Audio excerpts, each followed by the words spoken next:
Hi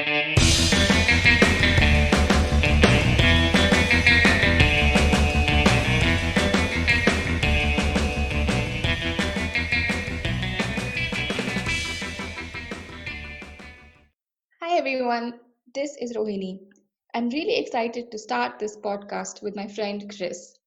We've been thinking of doing this for a very long time now, and I'm glad we're finally starting it today. How do you feel about doing this podcast, Chris? Honestly, I'm really nervous and very excited to be doing this, and especially that I'm doing it with you. It takes me back to the days when we had endless conversations as roommates about the most intense topics. Also, those phone calls, and I really think if we would have recorded all of those calls, it would have been a series of podcasts in itself. Don't you think so, Rohini? Absolutely, yes. Just to set some more context for everybody else, Chris and I were first in the first cohort of Teach for India Fellows in Ahmedabad. Chris has since gone on to specialize in early childhood education, and I have continued in different capacities in the social sector. And so, after 2 years and 48 hours of thinking of this project, welcome everyone to the Seeds podcast. Today, we'll be answering the following questions. What are important early experiences in early childhood, and whose responsibility is it? The Delhi government launched its preschool curriculum for the city's almost 11,000 preschool centers last year. And even the National Education Policy, which central government made public in June of last year, dedicated its entire first chapter to the importance of early childhood care and education, and the need to extend the right to education to every child who is between 3 and 6 years of age. Not to mention the number of private preschools that have come up in our cities over the last few years. Given the probably correct attention that this age group is suddenly getting, what is early childhood education to you, Chris? And what are we talking about in this podcast? So I'll take a step back, Rohini, to 2009 when the RTE was drafted. And according to the Right to Education Act, children from the age group of 6 to 14 were provided free and compulsory education. This also meant that children below 6 years were completely ignored. This could also be because below 6 years, children did not require education. But due to the lobbying of early childhood education by practitioners and educators, children below 6 years were also included for strong advocacy of ECCE, which is early childhood care and education, from 3 to 8, which means that children at 7 and 8 who are in grade 1 and 2 were also included under the early years. Now, the first few years, Rohini, are the most crucial years. That is, from when the child is born till the child turns 6, which is the first 3,000 days of the child, is very important because these early experiences can take us a very long way. We will definitely dive into this a little more today and in our future episodes while we explore its significance and its importance. I'm glad this age group is finally getting the traction it deserves. Others may have heard the saying, give us your children for 7 years and we'll have them for life. Why is this age group so important? So, if I have to ask you, Rohini, when do you think the brain of the child starts developing? In the womb? Yeah, very true. But when I've asked this question to a lot of people, they say that when the child is 2 or when the child is 3, and I think that's where it is wrong, that people are not aware that the child's development starts at the womb.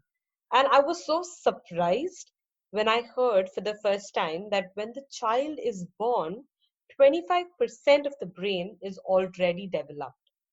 You must have heard, or everyone must have heard, that mothers are advised to talk to their children while the baby is in the womb. Fathers are advised to talk to them. They are advised to sing to them, is because by the time the child is born, 25% of the brain has already developed. And what is most surprising, Rohini, is that by the time the child is 6 years old, that is when the child is already 3,000 days, 90% of the child's brain has already been developed. That means maximum brain development is happening while birth to 6 years old, which is lot. Yeah, absolutely. You must have also heard, you must be familiar that they do advise, doctors do advise pregnant women and even women of childbearing age or women planning to have a baby to begin to take folic acid supplements on a daily basis. Yes, definitely, because folic acids improve brain development. But we'll talk about that a little more when we speak about nutrition in our future episodes. Awesome. What kind of experiences should we be striving for during this crucial 3,000-day period?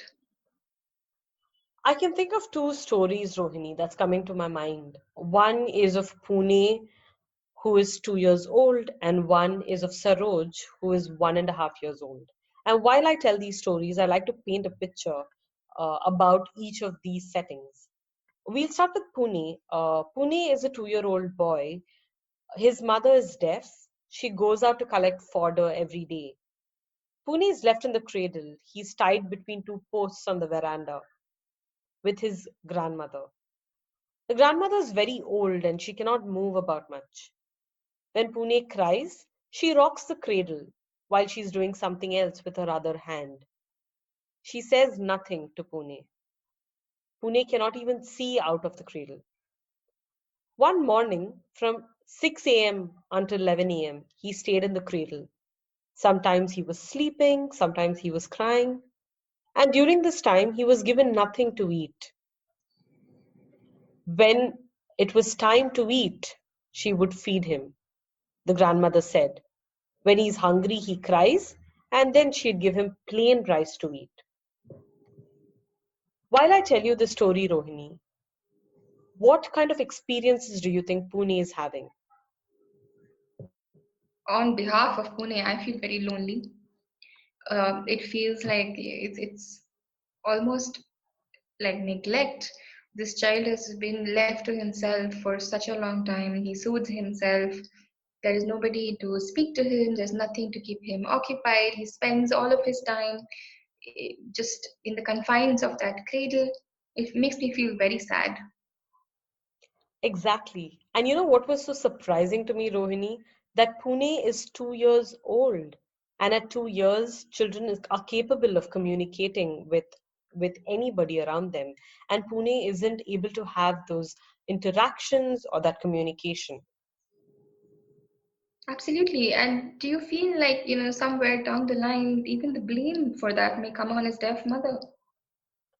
Exactly. And mothers who are deaf or adults who are deaf are also capable of communicating with their child. The mother is capable of communicating with Pune, but it's not happening in this case. Very true. I'll quickly shift focus, Rohini, now from Pune to Saroj, who's the other character in our story. Um, so this story is in the setting of Nepal, and Saroj is with his grandfather. Saroj is 1.5 years old. He laughs and hides behind his mother when she takes to drop him off at his grandfather's place. His grandfather sits and puts Saroj on his lap. He shakes his legs in the air and he makes Saroj's anklets on his leg ring. Both of them start laughing when the sound bursts. Saroj gets down and his grandfather shows him how to kick each leg up in the air and makes the bells ring on his own. Saroj then runs down on a mud slope from the veranda while he turns and looks back at his grandfather. His grandfather again kicks his legs in the air, and Saroj copies him, laughs around, runs back and comes and hugs his grandfather. How do you think Saroj feels in this story, Rohini, and what do you think are his experiences? He has definitely, diametrically opposite experiences to Pune. He's happy, he's stimulated, he has many people paying attention to him and engaging with him, doing multiple things. He's clearly much more active, he's running about, and I think the biggest indicator of his engagement with the world is his laughter. Definitely, Rohini. Uh, I think one thing that we keep missing out is about communication. And one thing that Saroj is having here, which Pune does not, is communication. And when I say communication, I don't just mean math and science. Communication is also the giggle, is the laughter that Saroj is having with his grandfather, which Pune unfortunately fails to. And during this communication, the brain is developing. The motor skills of this child is developing when he smiles. And definitely, Saroj is having much more stimulating an environment than what Pune has. And these are the kind of experiences that we are striving for. Having a positive experience for the child is very stimulating. They say it takes a village to raise a child, and it's probably old news now, but I'll say it again that the father is extremely important in the development of a child, that the extended family, be it the grandparents or the cousins, they're extremely important. But we know that often the brunt of primary caregiving to children often falls on the mothers. And if not them, then their mothers or the fathers. But is all the responsibility during this 3,000 days only on the family? Who are the main stakeholders? Let me tell one more story, Rohini. And this is the story of Dan Kumari. She is 9 months old. Early in the morning, this 9 month old Dan Kumari is being breastfed by her mother when they sit outside the porch of the house. There are numerous breaks in the feeding process as her mother talks and smiles at her, getting Dan Kumari to laugh while she laughs back in return. After feeding Dan Kumari, she ties the baby on her back while she tends to the animals. She's tied loosely so when the mother bends on the grass, Dan Kumari's little hands and feet touch it. Later, when her mother goes away to wash clothes, Dankumari sits on the porch by herself, playing with rags and with a set of keys. Her father, who's nearby with a 4-year-old son, hands Dankumari some colored rags to play with when she's bored with those keys. Many children who are her siblings and the neighbors then come, taking turns to hold her and amuse her. It's quite natural and quite human when we carry a baby, we laugh at them and we try to tickle them to get them to laugh back. And that's exactly what was happening with Ankumari here. Her older brother, 8 years old, carries Dankumari and puts her in a hammock while he pushes her back and forth. Dankumari is bouncing as she laughs loud. Her mother, who's coming back from fetching water, takes Dankumari from them and goes to feed her again while she continues to having that interaction while breastfeeding. This is the kind of interaction children should have all day. This is the positive, stimulating experience that children should have in their first 3,000 days. What Dankumari is having, every child at that age should have. I think that every person, Rohini, who interacts with a child holds equal importance and is equally responsible for the child's development. If the child is going to school, it's the teacher's responsibility. It's the friend's responsibility. If the child is at home, just like in Dankumari's case, it's the father, the mother, the siblings, the friends, the neighbors who are equally responsible for the child's development. I think what we are lacking today is the education of knowing how important early childhood education is. Educating parents, neighborhoods, you and me, everyone will build early childhood education.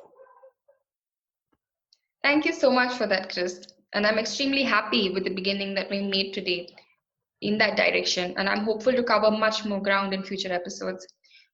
I'm particularly excited to be talking about such a critical time in the life of a human being. I know that you specialize in early childhood education, so of course you're clearly interested in the subject, but I feel I'm also interested in it now. Uh, and I'm more interested in exploring every other societal construct through the subject of early childhood education, be it gender, disability, caste, and every other structure there is, because everything begins now. Definitely, Rohini. I'm really excited that we're exploring this age because everything that happens later on in life ties down to our early years. And yes, it's a great start to this conversation. I'm looking forward to the episodes to come, hoping to have experts and guests who can build on this interesting conversation. Thank you to everybody for joining us today, and do join us in the next episode as we talk about the different domains of development: cognitive, physical, and so on. I've been Chris. And I've been Rohini. Have a great week ahead, guys.